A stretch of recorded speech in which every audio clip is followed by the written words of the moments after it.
کہ باہر کے لوگ آ کے پاکستان میں بزنس کریں گے. تو باہر سے لوگ آ کے پاکستان میں کیا بزنس کریں گے؟ اس وقت صورتحال یہ ہے کہ پاکستان کے بڑے بزنس مین جو ہیں وہ سیاسی حالات کو دیکھتے ہوئے، پاکستان کی معاشی حالات کو دیکھتے ہوئے، ہماری معیشت دن بدن گر رہی ہے، روپیہ دن بدن گرتا جا رہا ہے. اس وقت صورتحال یہ ہے کہ بنگلہ دیش کا جو ٹکا ہے وہ ہم سے دگنا اس کی مالیت ہے، وہ اس قدر آگے جا چکے ہیں. اور پچھلے دنوں ایک آرٹیکل بھی نظروں کے سامنے سے گزرا جس میں شیخ مجیب الرحمان کے متعلق بڑی تفصیل سے لکھا گیا. شیخ مجیب الرحمان وہ شخصیت تھی جن کو ہم نے اس خطے کے لوگوں نے غدار کہا کہ یہ پاکستان کے غدار ہیں. خیر انہوں نے بنگلہ دیش بنایا اور آج بنگلہ دیش کی معیشت جو ہے وہ اپنے پیروں پر کھڑا ہو چکی ہے، اور ان کا جو ایسٹس، ان کے جو اثاثہ جات ہیں وہ 60,000 ارب ڈالر سے زیادہ کے ہیں. لیکن ہمارے یہاں کچھ لوگوں نے 80,000 ارب سے بھی زیادہ قرار دیا. لیکن باہر کیف وہ 50,000 ارب سے کہیں زیادہ کے اثاثے ہیں اس وقت بنگلہ دیش کے. لیکن ہماری صورتحال یہ ہے کہ ہمارے پاس 10 ارب ڈالر کے بھی اثاثے نہیں ہیں. تو اس وقت پاکستان جو ہے اس کی معیشت جو ہے وہ تیزی سے زبحالی کا شکار ہے. دن بدن ہماری معیشت گرتی جا رہی ہے. اور ایکسکلوزیو اس میں یہ تھا کہ ہمارے جتنے بھی برادر ملک تھے جو مشکل وقت میں پاکستان کا ساتھ دیتے تھے، اس وقت شہباز شریف کی سر توڑ کوششوں کے باوجود انہوں نے کسی قسم کی مدد دینے سے انکار کر دیا ہے اور پاکستان کو کوئی ایک پینی دینے کے لیے تیار نہیں ہے. اور امداد دینا تو دور کی بات ہے، اس وقت قرض دینے کے لیے بھی کوئی تیار نہیں ہے.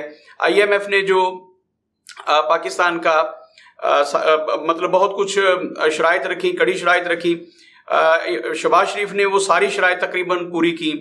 بار بار پیٹرول کے نرخ بڑھائے، بجلی کے نرخ بڑھائے، گیس کے نرخ بڑھائے، لیکن اس کے بعد بھی انہوں نے اس کو پینڈنگ کر دیا. اور لگ یہ رہا ہے کہ اگلے 8 مہینے تک یا کم از کم 6 مہینے تک IMF ایک پینی بھی دینے کے لیے تیار نہیں ہے. اگلے 6 مہینے جو ہیں وہ مشکل ترین ہیں پاکستان کی تاریخ میں. اور اگر IMF پاکستان کو قرض نہیں دیتی، جو انسٹالمنٹس اس پینڈنگ پڑی ہیں، جو قرضے منظور ہو چکے تھے، اگر وہ انسٹالمنٹس نہیں دیتی تو پاکستان کی معیشت جو ہے مزید گرے گی. پیٹرول عالمی سطح پر سستا ہوا اور $100 فی بیرل تک اس میں کمی آئی ہے. اور یہ دوسرا پیٹرول کو جھٹکا تھا. دوسری دفعہ پہلے بھی پیٹرول سستا ہوا. مجموعی طور پر شہباز شریف کی حکومت کے درمیان $125 فی بیرل سستا ہوا پیٹرول. لیکن پاکستان میں پیٹرول کی قیمتیں بڑھائی گئیں. انڈیا میں اور دیگر ممالک میں پیٹرول سستا ہوا، لیکن ان 3 مہینوں میں پاکستان میں پیٹرول کی قیمتیں مسلسل بڑھائی گئی ہیں.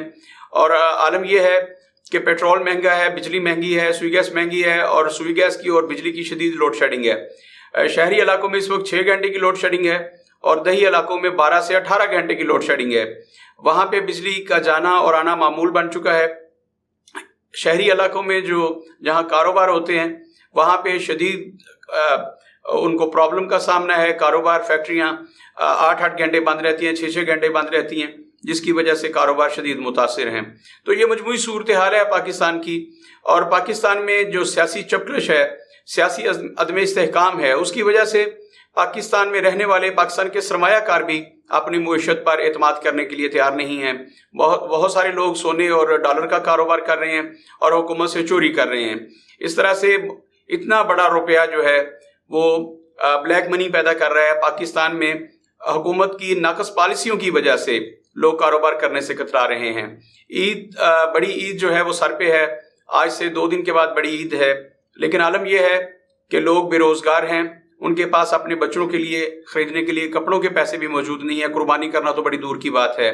بہت سارے لوگ سفید پوش جو مڈل کلاس سے تعلق رکھتے تھے وہ سطح غربت سے نیچے آ چکے ہیں. لیکن حکومت کے پاس کوئی جامع پالیسی نہیں ہے، ان کو دینے کے لیے کچھ بھی نہیں ہے.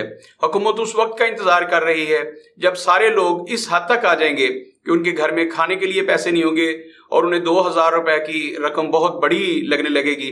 تو پھر حکومت خیرات کے طور پر جو 2,000 روپے دے گی لوگ ایک بڑی رقم کے طور پر قبول کریں گے. لوگ اس سطح پر آ جائیں گے کہ وہ پنکھے اور لائٹس بھی استعمال نہیں کریں گے، اور اس طرح سے گھروں کے جو یوٹیلٹی بلز ہیں وہ صرف 100 یونٹ تک آ جائیں گے. تو اس کے بعد لوگ سمجھیں گے کہ حکومت نے ہمیں بہت بڑا ریلیف دیا ہے. تو یہ صورتحال ہے پاکستان. عمران خان صاحب نے 2018 کے الیکشن سے پہلے جو نعرے لگائے تھے کہ نیا پاکستان بنے گا، تو جب وہاں مہنگائی ہوئی جو کہ اس مہنگائی کا عشر اشیر بھی نہیں تھی تو لوگ چیخ اٹھے تھے. انہوں نے کہا اس سے پرانا پاکستان بہتر تھا. تو جب شہباز شریف صاحب آئے تو انہوں نے کہا میں پرانے پاکستان میں لے کے جا رہا ہوں. اب لوگ پریشان ہیں کہ وہ تو بہت پرانے پاکستان میں لے گئے ہیں. اس وقت کے پاکستان میں لے گئے ہیں جب پاکستان میں بجلی نہیں تھی, لوگ دستی پنکھا استعمال کرتے تھے. جب پاکستان میں گیس نہیں تھی, شہروں میں بھی گیس نہیں تھی, اور لوگ لکڑیاں جلایا کرتے تھے, گوبر جلایا کرتے تھے, ایندھن کے طور پر استعمال کیا کرتے تھے. شہباز شریف اس زمانے میں لے گئے ہیں جب پورے گاؤں میں صرف ایک گھر میں ہنڈیاں بنا کرتی تھی. تو اس وقت صورتحال یہ ہوتی جا رہی ہے کہ پاکستان جو ہے وہ بہت پرانے پاکستان میں داخل ہو چکا ہے. حالات اتنے دگرگوں ہیں. اور آج ینگ ڈاکٹرز کا ایک ہمیں ہڑتال دیکھنے کو ملی, انہیں 4 ماہ سے تنخواہیں نہیں دی گئی. تو حکومت کے پاس تو ملازمین کو دینے کے لیے, جو ان کے پاس ملازمین ہیں ان کو دینے کے لیے تنخواہیں نہیں ہیں. اگر یہی صورتحال رہی تو اگلے 6 ماہ کے بعد پاکستان کہاں کھڑا ہوگا. اس وقت شدید سیاسی عدم استحکام ہے, اور شہباز شریف صاحب نے اور ان کے بیٹے حمزہ شہباز شریف نے جو لالی پاپ دیا تھا 100 یونٹ والا, اسے آج الیکشن کمیشن نے کالعدم قرار دے دیا ہے. اس طرح سے وہ ڈرامہ بھی فلاپ ہوا. تو اس وقت تک اس حکومت کے پاس عوام کو دینے کے لیے کچھ بھی نہیں ہے, اور کہیں سے بھی بڑا ریلیف لینے میں شہباز حکومت مکمل طور پر بری طرح سے ناکام ہو چکی ہے. اور اس وقت کہا جا رہا ہے کہ پاکستان اپنے نازک ترین دور سے گزر رہا ہے.